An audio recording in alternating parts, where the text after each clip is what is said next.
Ya voy a tener que empezar ahora desde estructura del comercio exterior. Imagínense ustedes. Capítulo 2, allá por el año 2000.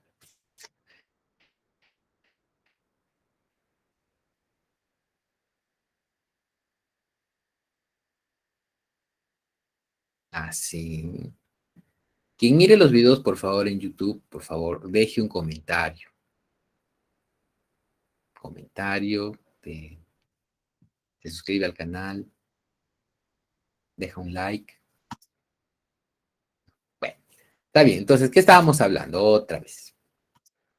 Otra vez.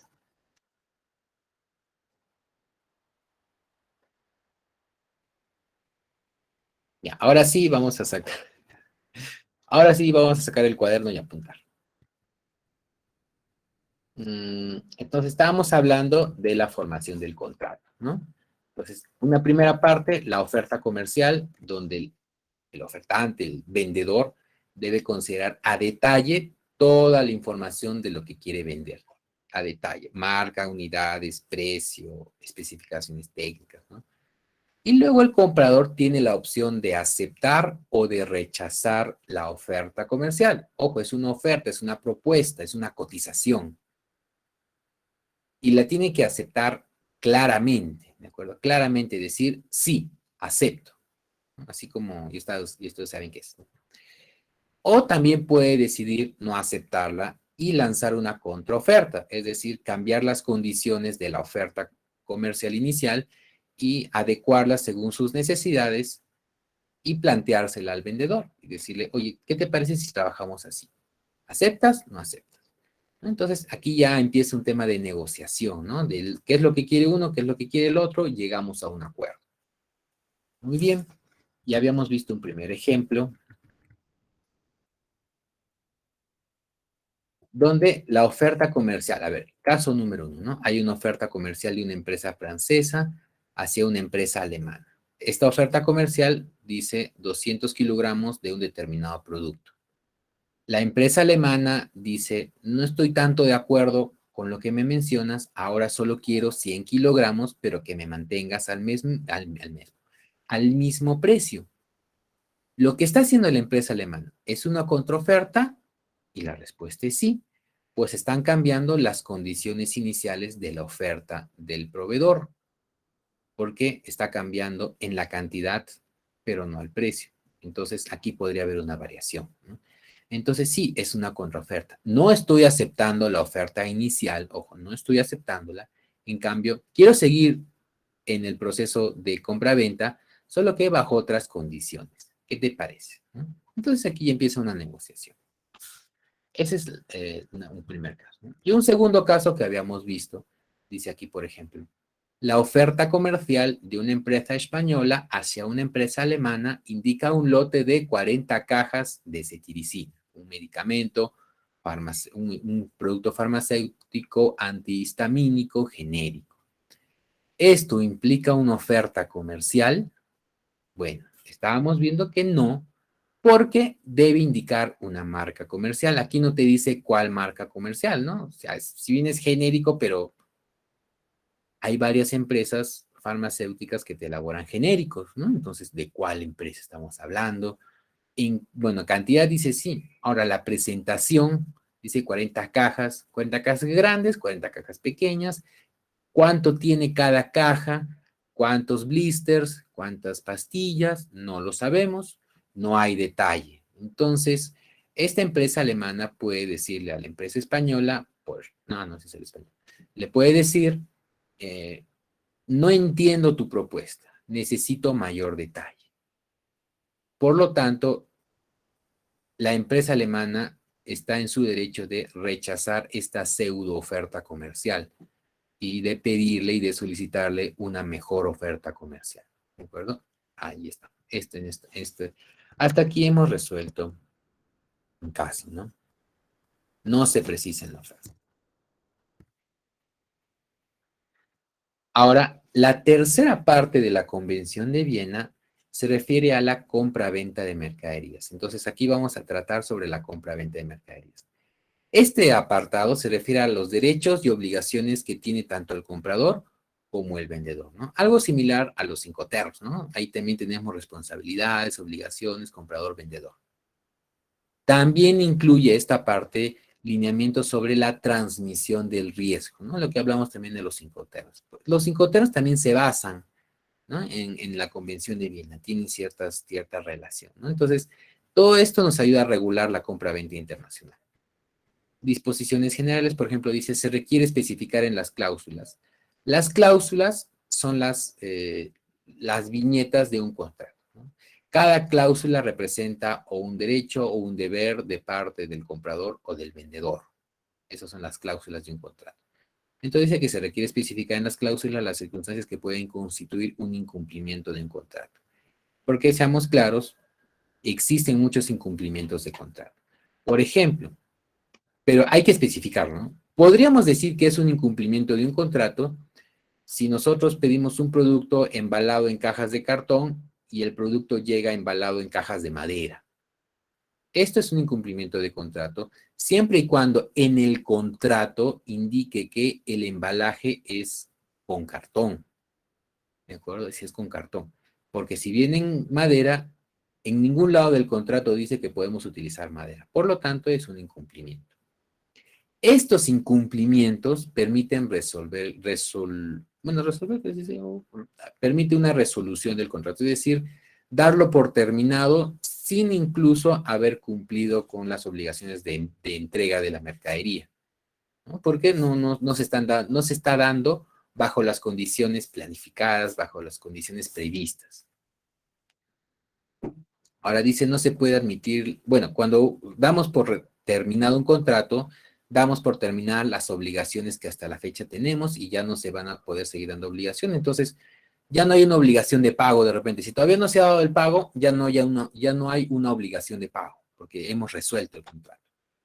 Entonces, ¿a causa de qué? De un incumplimiento. No se puede admitir la modificación de cláusulas de parte de una sola parte, ¿no? O sea, yo como comprador quiero aumentar más cláusulas y el vendedor está de acuerdo con lo que estoy diciendo. Hay que considerar eso. Y toda modificación debe ser por escrito, ¿no? Bueno, acá no dice que si es WhatsApp, correo, Facebook Messenger, no. Simplemente que tiene que ser por escrito, ¿de acuerdo? Por escrito cualquier cambio que se quiera hacer. Las responsabilidades del vendedor, bueno, pueden parecer obvias algunas, pero básicamente es la entrega de la mercadería, ¿no?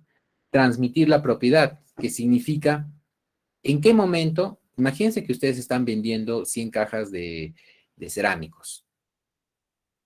¿En qué momento estas cajas de cerámicos dejan de pertenecerme y ahora le pertenecen al comprador? Hay que definir este punto. ¿En qué momento me dejan de pertenecer y ahora son tuyas? Que está relacionado seguramente con el momento del pago. No necesariamente, pero está relacionado. Después dice, no se establecen las causas de las cuales podría ser transmitida, es decir, la Convención de Viena no te dice, cuando esté en el barco, ya es propiedad del comprador. Cuando esté en el puerto, ya es propiedad del comprador. En la Convención de Viena no te dice eso.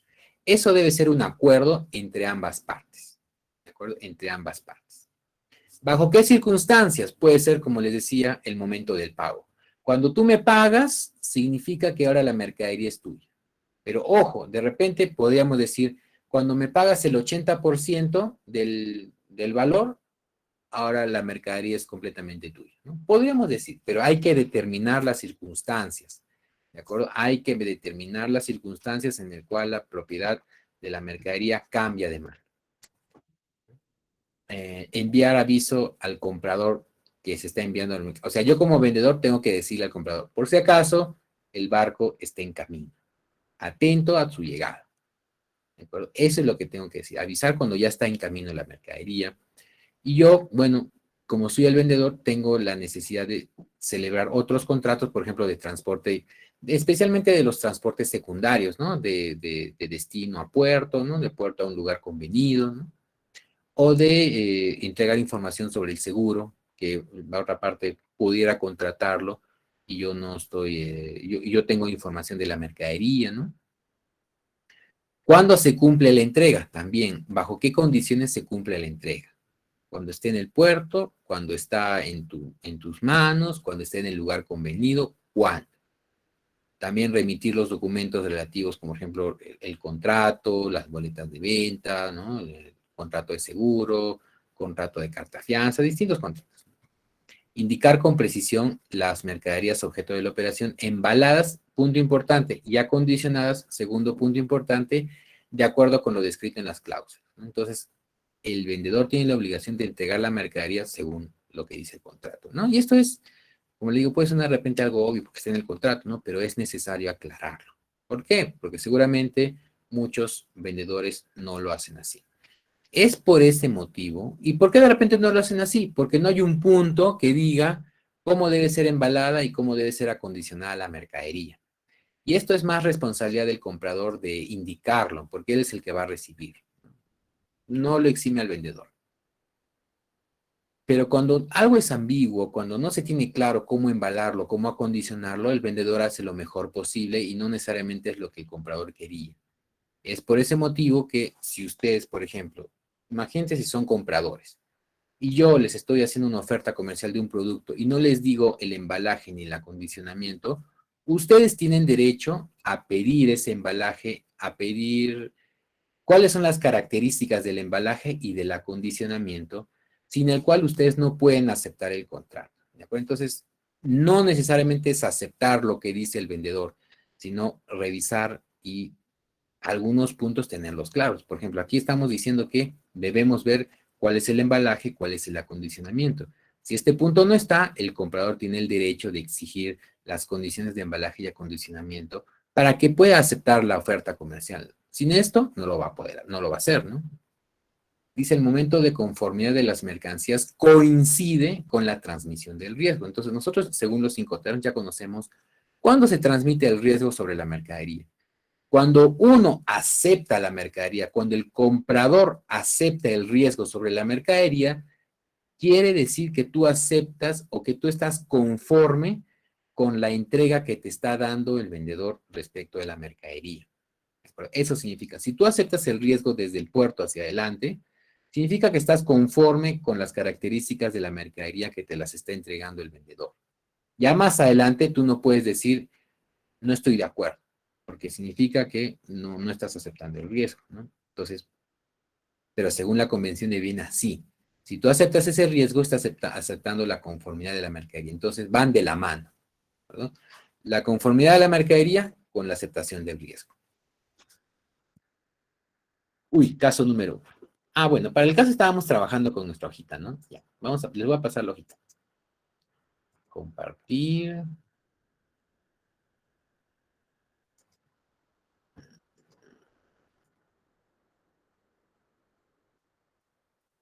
Y ahora sí, les voy a pedir por favor que ingresen aquí para continuar con los ejercicios. Vamos a habilitar. Ahí está. Es en la columna L, la tercera parte de compra-venta de mercaderías. Caso 1. ¿Qué dice el caso 1? Un vendedor italiano de muebles, bueno, con mi acento de italiano me he hecho, con mi acento de la Padula. Un vendedor italiano de muebles demandó a un comprador suizo por pago. Es decir, el italiano le dice, oye, págame. El comprador, este comprador, se había quejado de que los muebles que estaban defectuosos, se había quejado, pero no había respondido a la prueba, no había aceptado la oferta del vendedor de subsanar dichos defectos, ni había pagado por la compra. ¿De acuerdo? Entonces, se había quejado, pero no lo había hecho formal, no había hecho formal su queja ni nada. El tribunal comercial de Zurich ordenó al comprador pagar el precio de compra de los muebles con intereses, ¿de acuerdo? Con intereses. Entonces, la pregunta ¿es correcta la decisión del tribunal? Eso es lo que tenemos que ver, ¿no? Entonces, aquí, ¿no? El caso es que hay un vendedor italiano que le demandó al comprador suizo porque le dice, oye, yo te he entregado muebles, oye, págame por esos muebles. Pero el comprador dice, no, te los voy a pagar porque, mire, están defectuosos, eh, no, no, no había aceptado la oferta del vendedor de subsanar dichos defectos, ¿no? Entonces le había dicho, oye, te voy a subsanar. No aceptó no respondió y por lo tanto no había pagado, ¿no? Entonces como que se quedó en silencio también. Entonces, ¿cuál es la respuesta? ¿Es correcta la decisión de este tribunal de obligarle al comprador suizo de pagar los muebles italianos?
Ya está Frank, Gabriel, se animaron, Alejandra también, Dayana también se animó, Sergio también, Nectali Ramos también, Wilson, Adriana.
A ver, ¿quién quisiera sustentar su punto? A ver, vamos.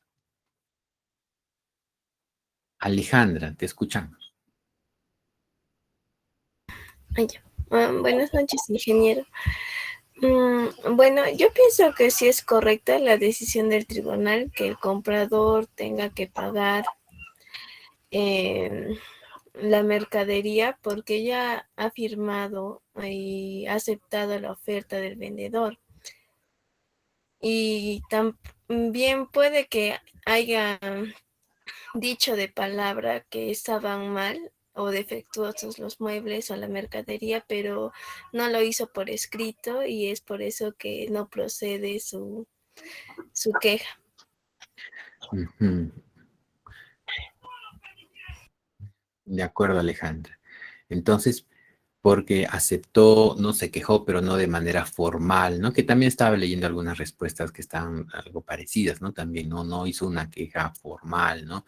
Ni devolverle la mercadería, simplemente la aceptó nada más, ¿no? Y se quedó con ella. Entonces, ya la está aceptando, ¿no? La está teniendo en su propiedad. Entonces, oye, si ya la tienes tú, oye, entonces págame por esa mercadería, ¿no? Suena lógico, ¿no? Si no estás de acuerdo, ¿por qué no me la devuelves? ¿No? Entonces, la respuesta ¿es correcta la decisión del tribunal? Sí, correcto. Es correcta la decisión del tribunal. El comprador debía probar la existencia de los vicios. O sea, vicio no significa que el italiano fume mucho, sino vicio significa los defectos en los productos, ¿no?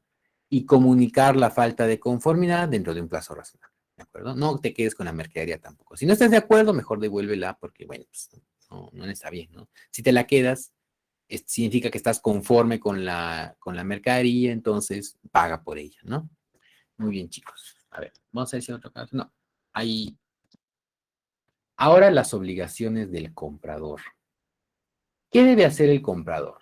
Dice, debe exigir al vendedor el cumplimiento de sus obligaciones. Primera parte. Exigir indemnización, o sea, si es que la mercadería no está conforme a lo que ellos piden, ¿no? También. Sustitución de mercaderías o reparación ante una falta de conformidad, ¿no? Entonces, el comprador suizo le ha podido pedir, oye, cámbiame de muebles, ¿no? Cámbiame de mercadería, pero nada, o repárala. No, no le hizo caso, no hubo ningún aspecto relacionado, ¿no? Se quedó con la mercadería.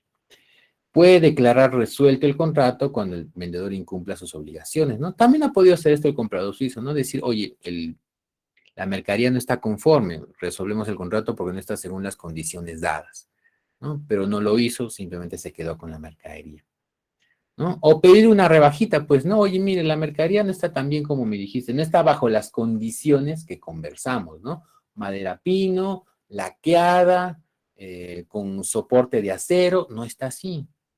Como no es conforme según lo que hablamos, bueno, acepto la mercadería siempre y cuando me la des a un porcentaje menor de precio, ¿no? También podríamos hacer eso. Entonces, esas son acciones que podría tomar el comprador. Pero ¿cuál es su obligación? Obviamente, la primera es pagar por el precio total de las mercaderías siempre y cuando esté de acuerdo. Esa es su primera obligación. La segunda es, bueno, facilitar, ¿no? El pago también, ¿no? O sea, yo cómo te voy a pagar cuenta a través de los bancos, ¿no? Entonces, hacer posible ese pago, ¿no? Bueno, y si el comprador incumple de repente, ¿no? Como el caso del comprador suizo, ¿no? De que no quería pagar, ¿no? Entonces, el tribunal de Zurich le dijo, ahora paga, pero con intereses, ¿no? Entonces está indemnizando por daños y perjuicios y el comprador tiene la obligación de pagar, ¿no? Aparte porque un tribunal se le está haciendo, se le está diciendo, ¿no? Y en temas de transmisión del riesgo dice que si se deteriora la mercadería después de transmitir el riesgo, acuérdense que en Incoterms vemos cuándo se transmite el riesgo, ¿no? En el puerto de carga, ¿no? Generalmente, eh,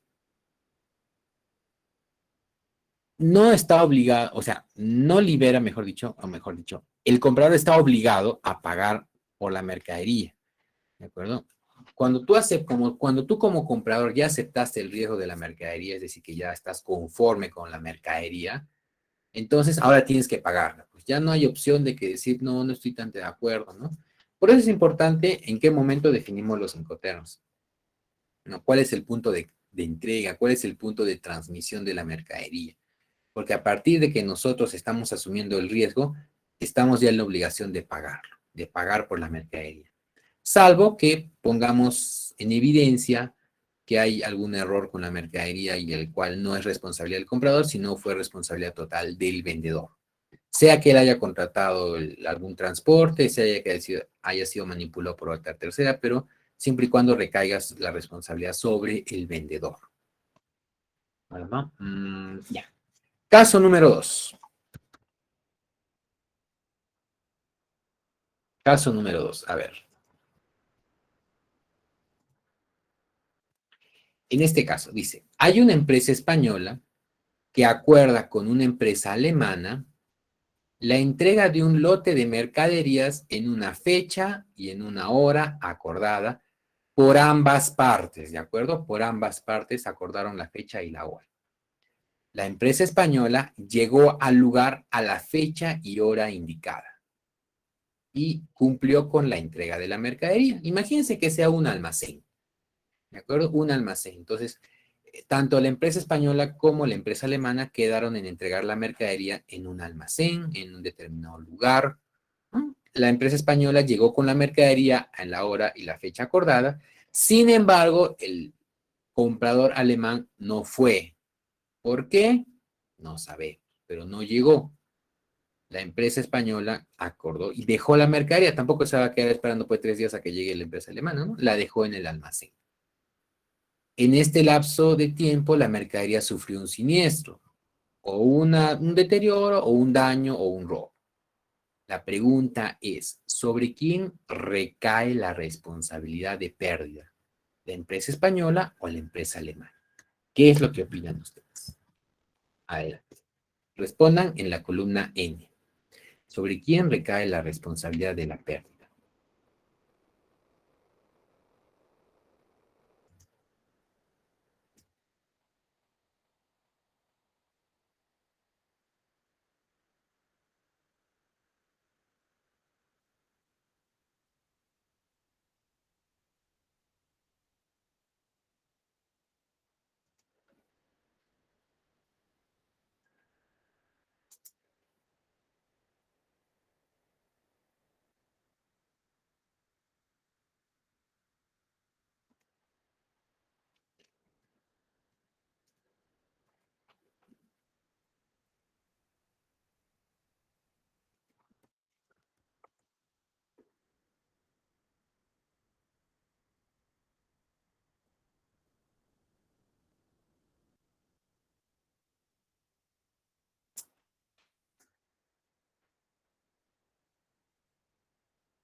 Ujú. Todos los dedos acusadores apuntan a la empresa alemana.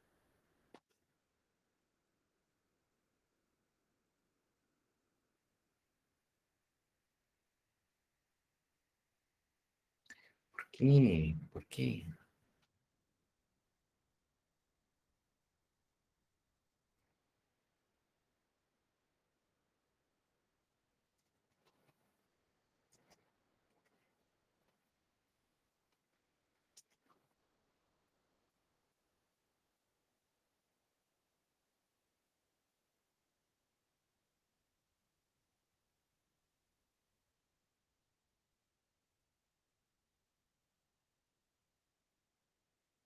A ver, a ver, a ver. Pues,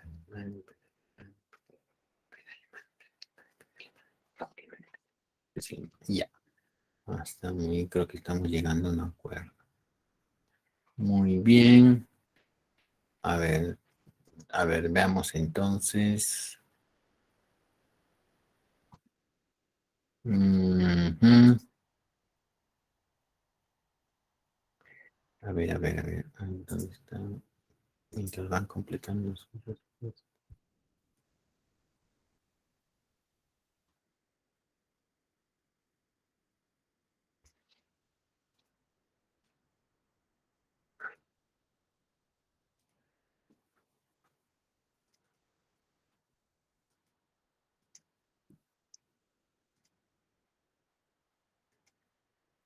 Ya. Creo que el fallo está dicho. A ver, ¿quién le gustaría sustentar su punto? A ver, levante su manito virtual, por favor.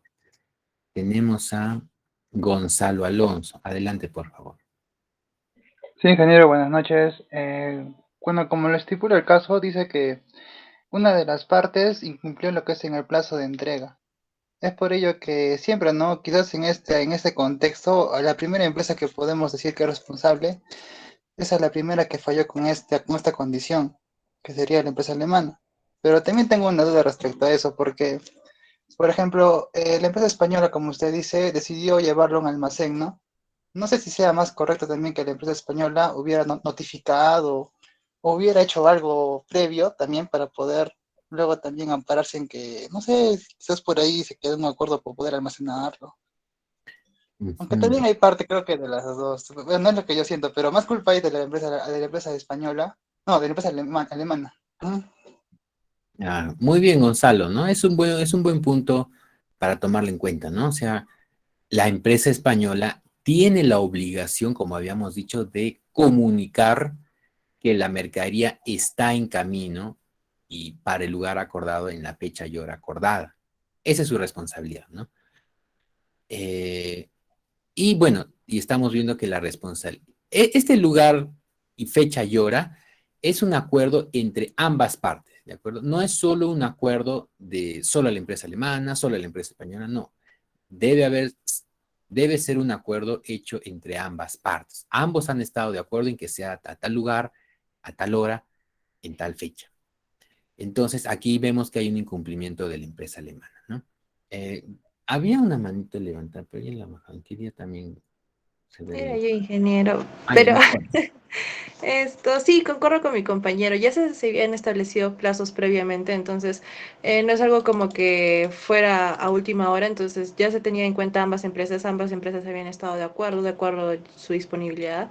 Y en todo caso, la primera en incumplir sería la empresa alemana. Entonces ella correría con los riesgos desde ese momento en el cual la empresa española cumplió con el plazo, ¿no? Entonces, ahí hubo un incumplimiento y ese riesgo ya se pasó. Ujú. Correcto, Nico, ¿no? Entonces estamos opinando igual, ¿no? La empresa alemana debió hacerse cargo ya de la mercadería cuando quedaron en el punto, ¿no? Entonces, en este aspecto,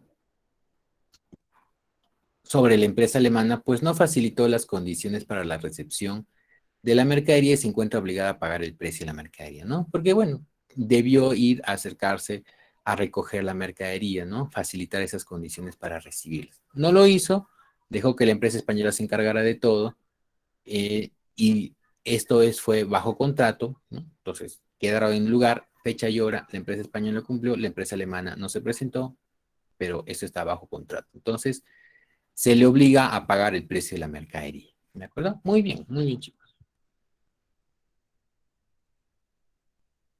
Bueno, ya la última parte de la Convención de Viena dice que son disposiciones finales, ¿no? Dice, refiere disposicionales, no, disposiciones. Ay, ¿quién ha escrito esto? No puede ser que yo.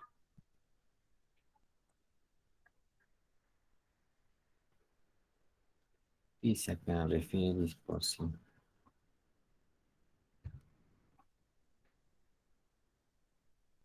Disposiciones adicionales sobre los estados contratantes, ¿no? Bueno, eso lo mencionando nomás la última parte ya final, ¿no? Es como los anexos. Bueno, hasta aquí es la Convención de Viena. Entonces hemos visto todas las partes que conforman y cómo nos regula para que podamos elaborar un contrato de compra-venta internacional. Lo que está en los contratos de compra-venta internacional es un reflejo de lo que nos dice la Convención de Viena. Es como que ya nos dan algo servidito, ¿no? Oye, toma en cuenta esto, toma en cuenta lo otro, asegúrate de esta parte. Si sucede esto, pues es de responsabilidad de tal o cual siempre y cuando cumpla o no cumpla con esta parte, ¿no? Entonces, eso nos ayuda a regular.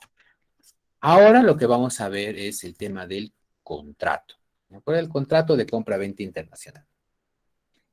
Y en esta parte, por ejemplo, tenemos que ver primero, a ver, habíamos visto en la clase anterior, bueno, diversos incidentes, ¿no? Que se llevan a cabo en el comercio marítimo, ¿no? En el transporte marítimo, porque más del 90% del comercio mundial se lleva a cabo por este medio, ¿no? Entonces, existe pérdidas, ¿no? Y siniestros que puedan generar alguna pérdida financiera importante, tanto para el comprador como para el vendedor. Entonces, ¿cuál es la solución? Establecer un contrato, porque un contrato va a funcionar cuando las cosas no salen muy bien. Cuando las cosas no salen muy bien, ahí es cuando decimos, oye, ¿qué decía el contrato? Entonces, eso es para que lo tengan en cuenta, ¿no? Si por ejemplo, ¿no? Están ustedes en una empresa que importa o que exporta productos y sucede algún inconveniente durante la ruta, la trayectoria, lo primero que les van a decir ustedes, saca el contrato para ver cuáles son las obligaciones de cada uno y en dónde tenemos que pagar o si la otra empresa tiene que pagar. El contrato permite resolver controversias, ¿de acuerdo? En cualquier relación comercial. Y su importancia es porque permite al operador del comercio internacional tenga asegurada su inversión y capital de trabajo. Entonces, un contrato es una forma de asegurar nuestro trabajo en el comercio internacional, ¿no? Porque vamos a definir claramente tu responsabilidad y mi responsabilidad. Entonces, nos aseguramos. Si no hay un contrato, si todo es de palabra o es algo muy ambiguo, entonces podemos salir perdiendo, ¿no? Y mucho. Incluso dinero con mercadería. ¿De acuerdo? Entonces hay que tomar muy en cuenta esto. ¿Por qué? Porque si dejamos de lado los contratos, nos dice el amiguito, puede que, les decía, acarree pérdidas financieras a la empresa, pérdidas importantes. Y para una pequeña empresa, puede ser el final de sus días, ¿no? Por la capacidad financiera que tiene. Es una capacidad limitada. Adicional a ello, el contrato nos permite evitar estafas o fraudes comerciales que abundan, ¿no? En el comercio internacional, ¿no? Entonces, estos temas nos ayudan, ¿no? A evitarlos. Entonces, nos aseguramos nuestros derechos y las responsabilidades que tenemos sobre la mercadería, tanto del vendedor como del comprador. Entonces, es un candado para asegurar nuestras operaciones. Primera pregunta, ¿qué es un contrato? A ver, ¿quién me ayuda a responder? ¿Qué se entiende por contrato?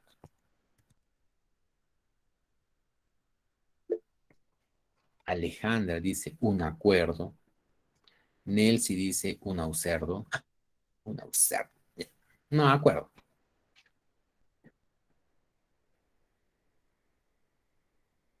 ¿Qué más? ¿Qué más les trae a la mente un acuerdo? Un acuerdo, perdón, un contrato. Dice David, un acuerdo entre dos o más personas. Dayana, un pacto. Uy, eso suena medio sangriento. Un pacto de dos o más partes, al igual que Araceli, un pacto, ¿no? Una concesión también. Un conjunto de lineamientos obligatorios. Eso también suena muy interesante, ¿no? Una serie de lineamientos que obligatoriamente tenemos que cumplir, ¿no? Alejandra dice un compromiso. Un compromiso de las partes implicadas. Correcto, ¿no? Entonces, como compromiso, como obligación, tenemos que verlo también, ¿no? Eso, a eso lo podemos llamar un contrato, ¿no? Por ejemplo, de repente algunos de ustedes están haciendo prácticas en este instante. Y cuando digo en este instante, digo en las clases de comercio internacional, no me van a engañar. Bueno, pero seguramente están haciendo unas prácticas, están trabajando, ¿no? Y de repente han firmado algún contrato, ¿no? A un contrato, solo que en este caso es un contrato laboral, ¿no? Entonces, también implica una serie de lineamientos, obligaciones, compromisos de parte de ustedes y de parte de la empresa que los está contratando, ¿no? Un convenio funciona de forma similar, ¿no? Creo que es otra forma de decirle unas prácticas, ¿no? Pero también implica un contrato, ¿no? Donde la empresa obliga, o se obliga, mejor dicho, a dar un tipo de trabajo a la persona que está contratando, ¿no? Y el contratado se obliga a cumplir las funciones a las que se le está encomendando, ¿no? Con, bueno, funciones de calidad, ¿no? En el tiempo que se le pide, ¿no? Entonces también funciona como un convenio. Entonces, eso es un contrato, ¿no? Lo tenemos cercano de repente, ¿no? Si es que están haciendo prácticas bajo un contrato, ¿no? O convenio también, ¿no? Las obligaciones que tiene cada parte respecto del trabajo que se está tratando, ¿no? Eso es un contrato. Entonces, para hallar una definición más formal, dice, según el artículo, uy, ahorita estamos llenos de leyes por todas las noticias, ¿no? Bueno, según el Código Civil peruano, es un acuerdo. Muy bien, entonces todos los que me habían dicho que es un acuerdo, ese es un contrato. Un acuerdo entre dos o más partes. ¿Okay? Por lo menos tiene que haber dos partes, ¿no? Uno que compra, otro que vende. O mejor dicho, dos agentes. Un acuerdo entre dos o más partes. Y de aquí dice se va a crear una relación jurídica patrimonial. Bueno, patrimonial significa de alguna propiedad, mercadería, bueno, lo que ves, ¿no? Acá hay un punto importante que también quería resaltar, ¿no? Bueno, un poco de teoría legal, ¿no? Como les había dicho, esta parte del semestre vamos a volvernos especialistas legales, ¿no? Según el artículo 1373 del Código Civil peruano, ¿no? Página 250.388 del Código Civil, que es así. Un contrato queda perfeccionado en el momento y lugar en que la aceptación es conocida por el oferente. Entonces, siempre siempre implica una aceptación. El oferente es el proveedor, ¿no? El vendedor. Entonces, de igual forma tratamos la relación, ¿no? Hay un proveedor que te da una oferta comercial, está el comprador o cliente quien revisa la oferta comercial. Entonces, este cliente lo que va a hacer es, bueno, aceptar las condiciones. Entonces, cuando esta aceptación llega a oídos y manos del proveedor u oferente, significa que estamos listos para un contrato. Eso significa que el contrato queda perfeccionado, ¿no? Estamos listos para un contrato, porque ya no hay más que mejorarlo. Es como que la relación perfecta, algo así se entiende, ¿no? Ya no hay ningún cambio, porque si hubiera una contraoferta, significa que las condiciones que nos está dando el proveedor van a cambiar bueno, de la oferta inicial va a cambiar, porque tal cual está, no la vamos a aceptar como compradores, ¿no? Entonces, en el momento en que ya hay una aceptación del comprador, en el momento en que ya hay una aceptación del comprador, significa que ya estamos listos para un contrato. Por eso dice el contrato queda perfeccionado. Ahora, un contrato de compra-venta, ¿no? Ya entramos un poquito. Antes era contrato, ahora es contrato de compra-venta. Entonces, en un contrato de compra-venta tenemos aquí a dos agentes. Un vendedor que se obliga a transferir la propiedad de un bien. ¿A quién? A un comprador. Y este le paga en dinero, ¿no? Entonces, un contrato de compra-venta implica la transferencia de la propiedad de unas manos a otras manos. Y a cambio de esa propiedad de algún bien, se paga por ello. ¿De acuerdo? Ese es un contrato de compra-venta, ¿no?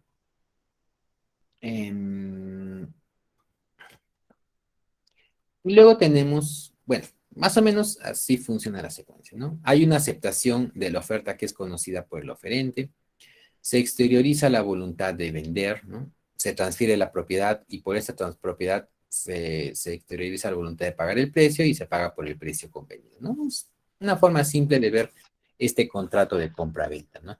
Existe voluntad. Entonces, acá voy a resaltar la palabra voluntad, tanto de vender como de pagar, ¿no? Entonces, es algo de buena fe. Un contrato de compra-venta es algo de buena fe a nivel internacional. Entonces, vendemos carros, recibimos dinero.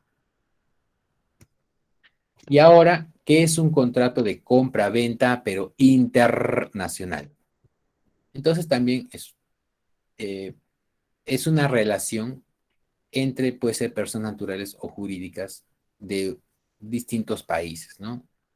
Eh, el comprador en un país, el vendedor de otro país, ¿de acuerdo? O de otra nacionalidad, distinta de del, por ejemplo, comprador-vendedor, ¿no? ¿Dónde se van a transferir una mercadería? ¿De acuerdo? Una mercadería. Y a cambio de esa mercadería se va a pagar un precio. ¿De acuerdo? Eso es, ¿no? Permite a una persona natural o jurídica de un determinado país comprar mercaderías a otra persona jurídica o natural de distinta nacionalidad a cambio de un precio convenido. Muy bien. Ahora dice, con respecto a la Convención de Viena sobre contratos de compra-venta, es definir un régimen uniforme para los contratos de compra-venta internacional que sea aplicable en lugar de las legislaciones nacionales. ¿Qué significa ello? Que el contrato de compra-venta al cual trabajemos trabaja sobre las bases de la Convención de Viena. Entonces, esto, como dice, debe aplicarse en lugar de las legislaciones nacionales, porque cada país tiene su propia legislación, sus propias leyes, sus propias normas, ¿no? Las normas del Perú no son iguales a las normas de Bolivia, ni a las de Ecuador, ni a las de Chile, ni a ningún otro país. Somos únicos en nuestra legislación, ¿no? Así que como cada país es único. Entonces, para evitar esas diferencias donde a veces en un país algo es aceptado y en otro país algo es rechazado, por eso la Convención de Viena es algo mayor a ello, ¿no? O sea, no interfiere, no aplica. O sea, dejamos de lado la legislación nacional y aplicamos lo que nos dice la Convención de Viena. Entonces, esa es la idea de un contrato de compra-venta internacional, ¿no? Generar una relación entre agentes con distinta nacionalidad para la transferencia de mercadería a cambio del pago por ello, ¿no? A un precio que se conviene.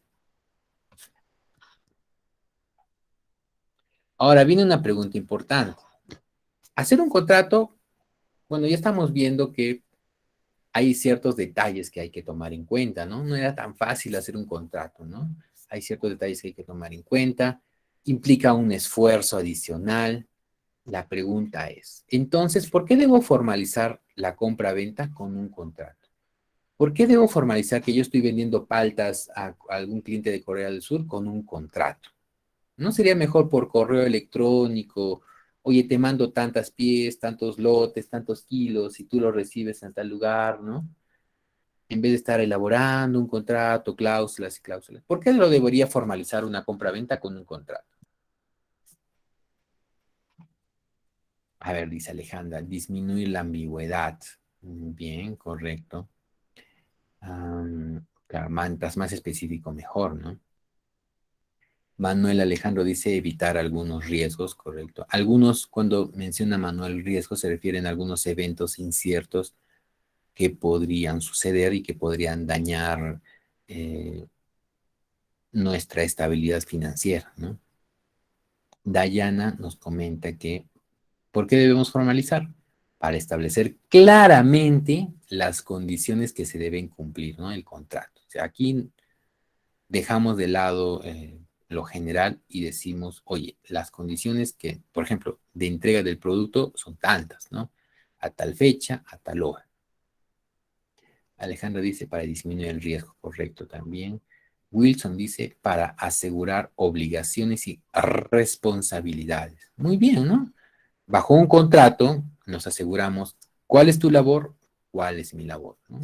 Está claro aquí, ¿no? Y este contrato es, si está firmado por ambas partes, nos sirve de evidencia, ¿no? Oye, tu obligación era entregarlo en tal lugar, a tal fecha, a tal hora, ¿no? No lo has hecho, ¿no? Adriana dice dan seguridad a ambas partes. Correcto, ¿no? Tanto al comprador como al vendedor le dan seguridad de que cada uno asume su responsabilidad, ¿no? Eso es importante. Cada uno asume su responsabilidad. ¿Qué es lo que tú tenías que hacer? ¿Qué es lo que yo tengo que hacer? ¿Correcto?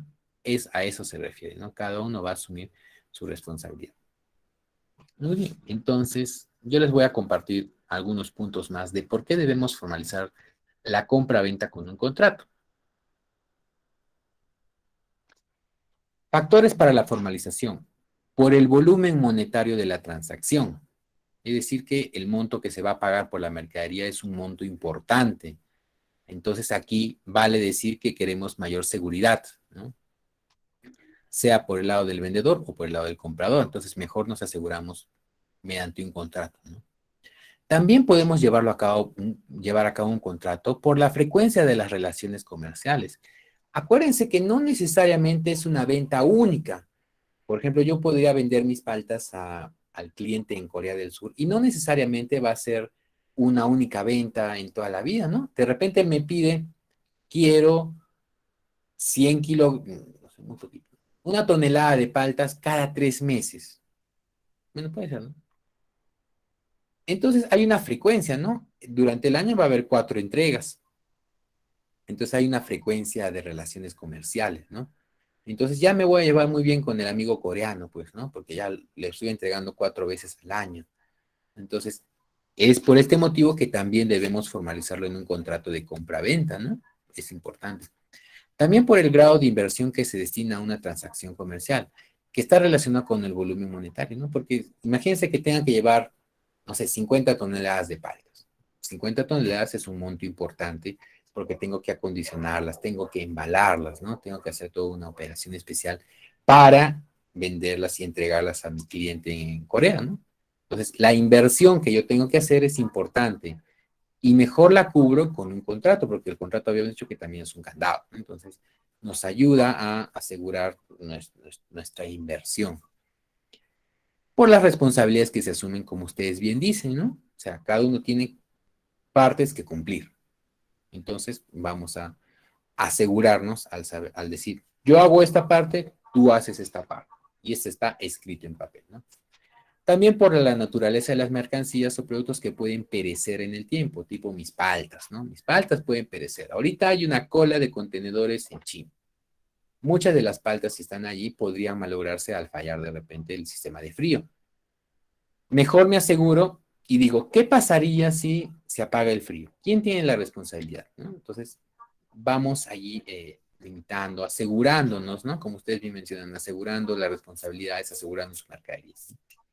Y finalmente, ¿por qué formalizar? Porque cuando hay condiciones sociales adversas, mejor nos aseguramos con un contrato, ¿no? Por si pasa algo, pues, ¿no? Oye, ¿qué pasa si en el camino dentro de tu país, que está medio inestable socialmente, se pierde la mercadería? ¿De quién va a ser responsabilidad? ¿Tuya, mía, o mejor contratamos un seguro?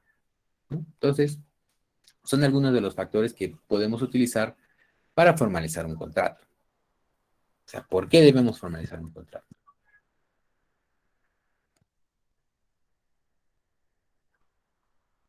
Ahora, una parte más son los elementos del contrato. Es decir, que vamos a tener nuestro contrato. Entonces, ¿cuáles son las partes de ello? ¿Qué partes tiene un contrato? La primera, y de repente lo pueden relacionar con su contrato de prácticas, ¿no? Un poquito para tenerlo un poquito más cercano, ¿no? Su contrato de prácticas. Todo contrato tiene un objeto. O sea, ¿para qué está hecho? Básicamente aquí explicamos la transacción comercial de las mercaderías, ¿no? Yo como vendedor te entrego 100 toneladas de palta, ¿no? Ese es el objeto del contrato y por ello me vas a pagar, ¿no? Por las paltas. Luego hay una segunda parte que dice que es identificar las mercaderías, cantidades, calidades, ¿no? O sea, este detalle que habíamos visto que nos decía la Convención de Viena, ¿no? Todo el detalle específico, ¿no? Este, por ejemplo, es un copy-paste. ¿De dónde? A ver, ¿de dónde hacemos el copy-paste de esta parte?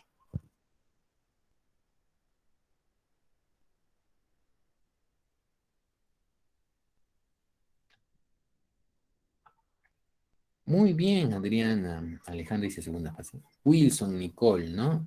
De la oferta comercial. Muy bien. La formación del contrato de compraventa. Correcto, Alejandra también, ¿no? Muy bien.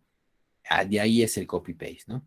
Porque en la oferta comercial dice las paltas a tal tamaño, a tal cantidad, de tal calidad. Entonces, simplemente este párrafo lo copiamos tal cual en el contrato.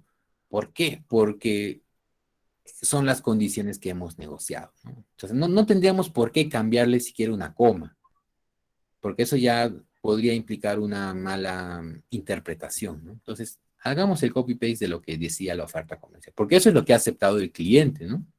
Si eso es lo que ha aceptado, pongámoslo tal cual, ¿no? Creo que este es uno de los casos en que se admite el copy-paste. Otra parte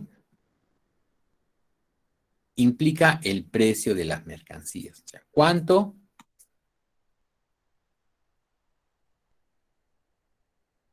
¿cuál es la retribución que tiene el vendedor por la venta de su mercadería, ¿no? Y esto es algo similar a que cuando ustedes firman su contrato o convenio de prácticas, dice cuánto les toca como pago, ¿no? Como salario. De igual forma, hay una parte que dice el precio de las mercaderías.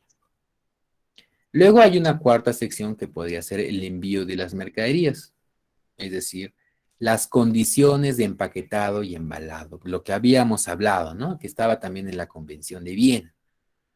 ¿Cómo se le debe entregar? ¿Bajo qué condiciones?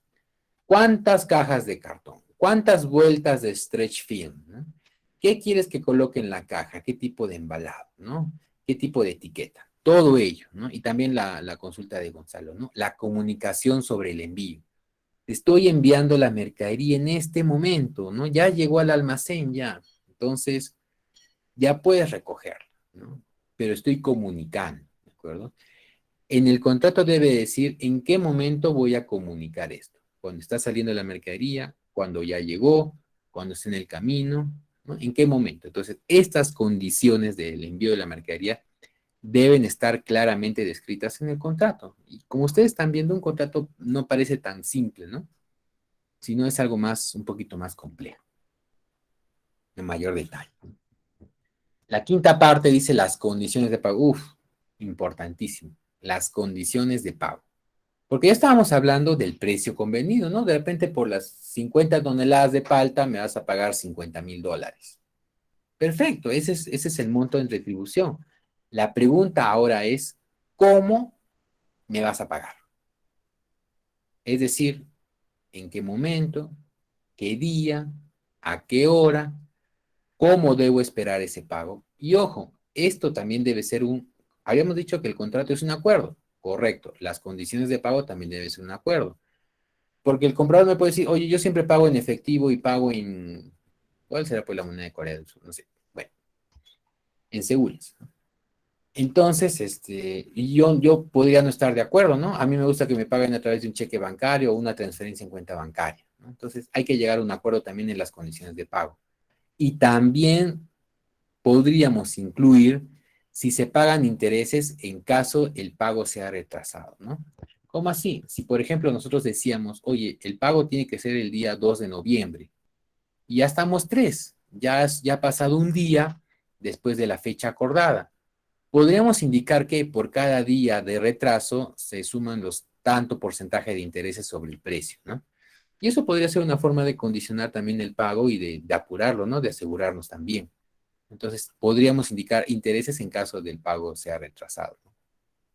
También el momento de entrega de las mercaderías, y eso está relacionado con los Incoterms, ¿no? Acuérdense que los Incoterms nos dicen el momento en que se entrega la mercadería, el momento hasta el lugar o puerto donde el vendedor es responsable y a partir de donde asume el comprador, ¿no?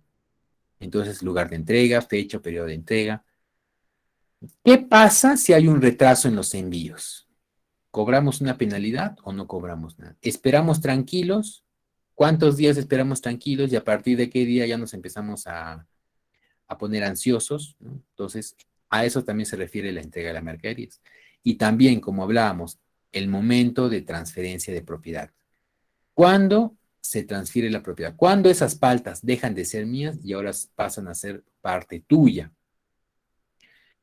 Y acuérdense que había que especificar las condiciones de transferencia.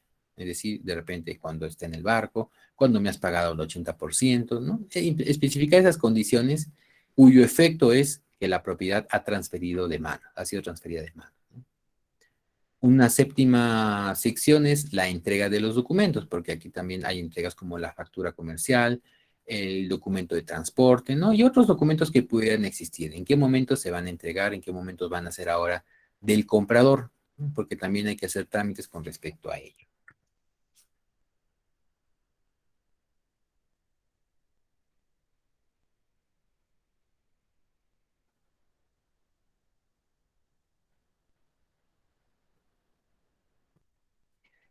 También una parte importante del contrato es ante la falta de conformidad con el producto.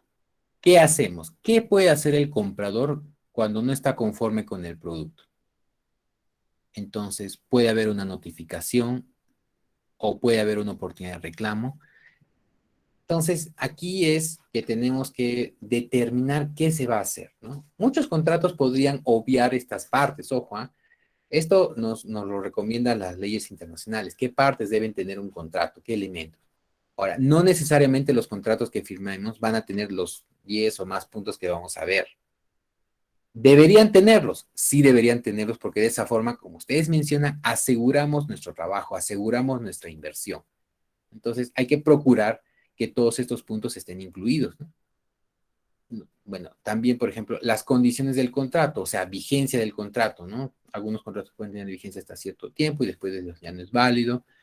¿Por cuál motivo se puede resolver el contrato? Es decir, lo podemos dar por terminado sin incluso llegar a hacer una transferencia de propiedad. O también las condiciones en que nos vamos a comunicar, ¿no? ¿Cómo van a ser las comunicaciones tanto comprador como con el vendedor? ¿No? Entonces, ¿en qué momento, con qué frecuencia? ¿No? Eso también podríamos incluirlo, ¿no? Acuérdense que no necesariamente es una entrega única, pueden ser entregas periódicas cada 3 meses. Entonces, podríamos incluir aquí que la comunicación es siempre, antes de cada envío, siempre debe haber una comunicación. Y esto puede ser una cláusula, ¿no? Entonces, todas las cláusulas deben ser cumplidas, ¿no? Y si no se cumple esta comunicación frecuente del vendedor, entonces podría generar un incumplimiento de contrato y con su posterior resolución de contrato. Entonces hay que tener cuidado también con cada uno de estos puntos, ¿no? El apartado 10 dice incumplimiento de términos contractuales. ¿Qué sucede si se incumple alguno de las cláusulas que están allí? ¿Hay alguna penalidad? Sí y no, o no. Hay que especificar si hay o no penalidades. ¿O cómo se puede subsanar este incumplimiento de contrato? Con un menor pago, con un mayor volumen de mercadería, ¿no? ¿De qué forma compenso este incumplimiento del término contractual? No necesariamente tiene que ser, no cumpliste con este punto del contrato, resolvemos el contrato y nunca más hago comercio contigo. No, hay formas de manejar, ¿no? Hay formas de repente de una compensación, ¿no? Por alguna mala acción. Y bueno, finalmente, la legislación aplicable, ¿no? Es decir, que nos manejamos bajo los principios de la Convención de Viena, o si hay alguna controversia, por ejemplo, ¿no? En el apartado 12, ¿cómo la podemos solucionar? Primero vamos a un arbitraje internacional y si no resulta, vamos a un juzgado de determinado país, ¿no? ¿Cómo vamos a solucionar cualquier controversia? Y finalmente, la última parte, firma manda, ¿no? La firma. Con esto sellamos un contrato. Bueno, con esto sellamos un contrato. Muy bien.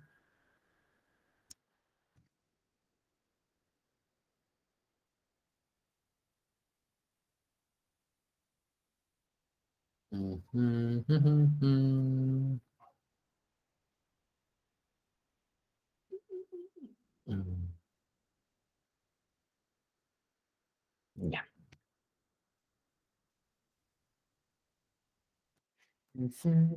Muy bien, hasta aquí quería llegar en esta parte del contrato de compra-venta internacional. ¿De acuerdo? Lo siguiente que vamos a ver ya el día viernes son los contratos, ¿cómo se llama? ¿Dónde está? No, acá no.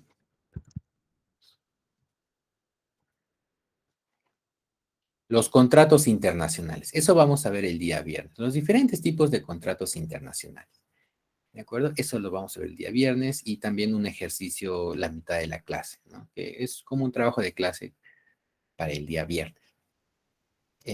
Para ello, por favor, en el aula virtual, en la sección de bibliografía digital, hay un documento en lo que dice el capítulo 5, hay un documento que se llama Formato de Contrato de Compra-Venta Internacional. Entonces, ahí tienen como referencia que es un contrato que lo he descargado de la página de Comercio Exterior del Perú, ¿no? Del Sistema Informado de Comercio Exterior. Es un formato, es un modelo de contrato, ¿no? Es algo que sirve para todos para que podamos tomarlo como referencia. Ojo, no necesariamente al pie de la letra, sino como referencia para futuras relaciones comerciales. Entonces, les recomiendo por favor que lo puedan descargar y leer un poquito, porque el día viernes vamos a hacer un trabajo en clase que esté relacionado a este contrato. ¿De acuerdo? Entonces, eso es para que lo vayan revisando. Aprovechen los minutos para revisar. Nada más, me van a permitir dejar la clase hasta este punto, revisando todo lo que ya hemos visto sobre el contrato de compra-venta, y el día viernes vamos a revisar los contratos internacionales. ¿De acuerdo? ¿Alguna consulta, algún comentario respecto a estos puntos de la clase?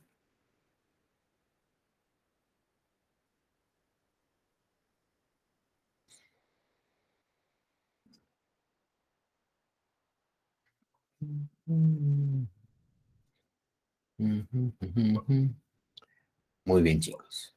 Qué bueno, entonces, Alejandra, Adrián. Entonces, vamos a dejar la clase hasta aquí y vamos a continuar el día viernes. ¿De acuerdo?